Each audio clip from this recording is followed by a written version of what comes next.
Yeah, I really don't even want to talk about NFL Week 7. It was stupid. I hate it. It's a dumb week. Especially when your team's the Bears. It sucks. But nonetheless, we soldier on!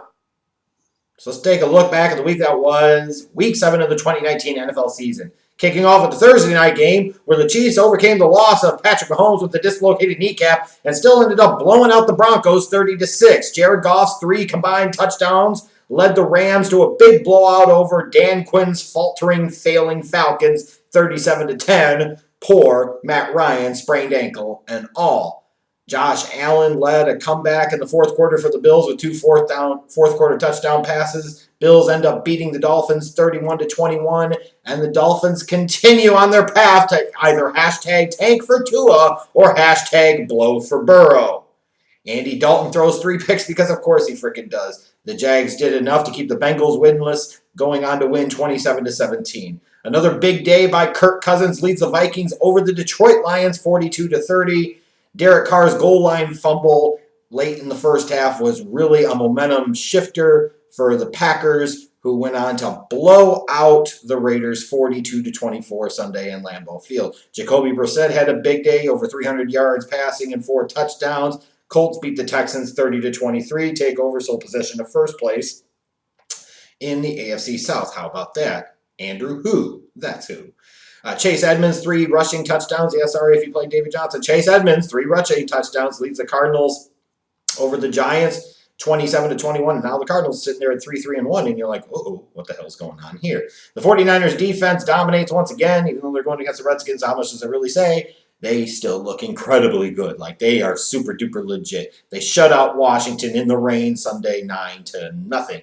Ryan Tannehill did enough to get it done in his first start, leading the Titans to victory over the Chargers, the hapless, snake-bitten Chargers 23-20. Another 100-yard rushing day for Lamar Jackson, and look at that, wouldn't you know? Baltimore Ravens going to Seattle and beat the Seahawks 30-16. 2 weeks after failing to show up in the first half in London, the Bears got this crazy idea. Let's just not show up at home after 2 weeks to prepare for the entire game. Teddy Bridgewater was efficient. Didn't matter. No Alvin Kamara.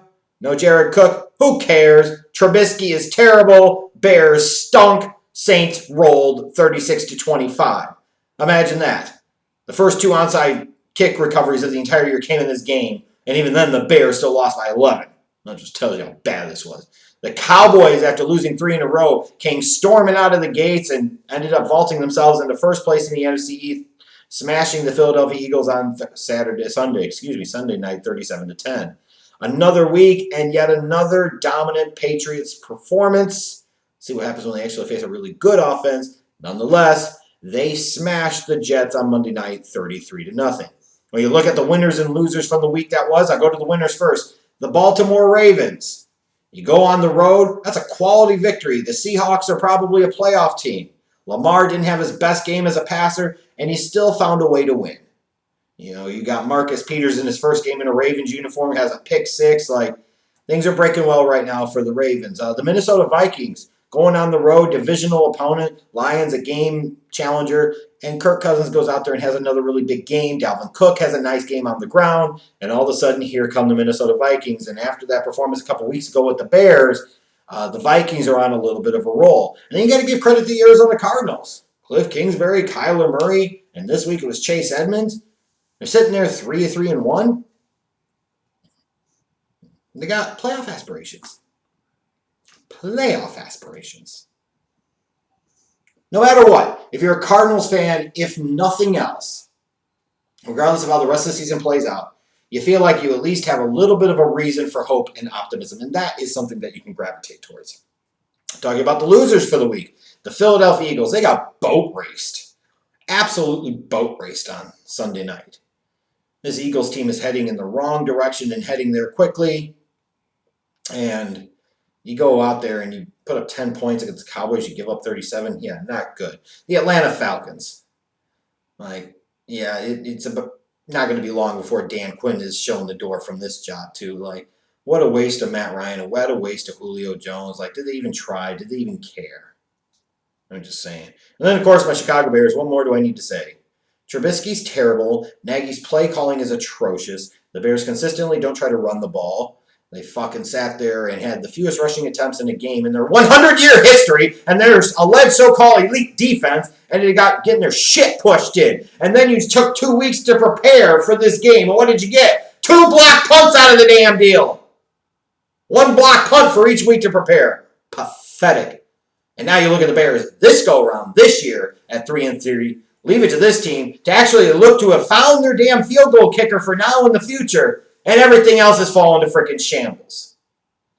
Ridiculous. Your top performers for week number 7, Jacoby Brissett, 326 yards, 4 touchdowns. Jacoby Brissett is just plowing right along, and you've got the Colts in first place in that division. You got to be thinking playoffs now. Chase Edmonds, 150 total yards, 3 touchdowns. A big-time performance for the former star from Fordham, and the Cardinals all of a sudden now have a little bit of momentum going themselves. Even though it was in a losing effort, I have to call out Marvin Jones Jr. here for a star performance in week number 7. 10 catches, only 93 yards, yes, but 4 receiving touchdowns. 4 of them jokers. That's a big time. You hope you played him in your fantasy football stuff because he would have given you a lot of points. Darren Waller, former Virginia Tech, Georgia Tech wide receiver, now NFL tight end, and looking to be a really good one. 7 catches, 126 yards, and 2 touchdowns. Yes, it came in a loss against the Green Bay Packers, but Darren Waller, I think, just got paid. He's about to get laid because this dude's a stud. That tight end core of him and Foster Moreau in Oakland is going to be pretty good for years to come. And then your defensive special team star performance of the week, Patriots. 4 interceptions, 1 sack. It looked like Sam Darnold took 3 years steps back. I mean, he was bad. 167 total yards allowed, no points allowed. It was just another dominant performance by the Patriots. You could say, well, they haven't really played shit, and that may be true. Nonetheless, you got to play who you're scheduled against, and they are dominating who they're scheduled against right now. They are at least going out there week in and week out and handling their damn business and continuing to pursue their path towards 16-0. And then that brings us to the 2-minute drill. What to even talk about in this week's 2-minute drill? Just kind of this week in general. It's kind of a boring week of football. Now, I say that as a Bears fan because my team got smoked, those pieces of crap. But there was a lot of blowout football this week. Just a lot of blowout football. And you look at it, and just because there were some games with high scores doesn't necessarily mean the quality of the actual product was very good. But nonetheless, in some cases, you just look at some of this and you think to yourself, ugh. Sometimes I'm watching too many games here. Like the Thursday night game, you lose Mahomes during it, and it ends up being a blowout anyways for the Chiefs. One of the featured games on Sunday, Bears-Saints, that you would have thought maybe had the potential to at least be good. The Bears got boat raced. I mean, the Sunday night game, the Cowboys boat raced the Eagles. And then Monday night, the Patriots boat raced the hell out of the Jets. In situations like this where you can start to get the feeling that there might be too much football, like if you're watching the national telecast each week, you're watching a minimum of 5 games. Thursday, Sunday early, Sunday late afternoon, Sunday night, Monday night.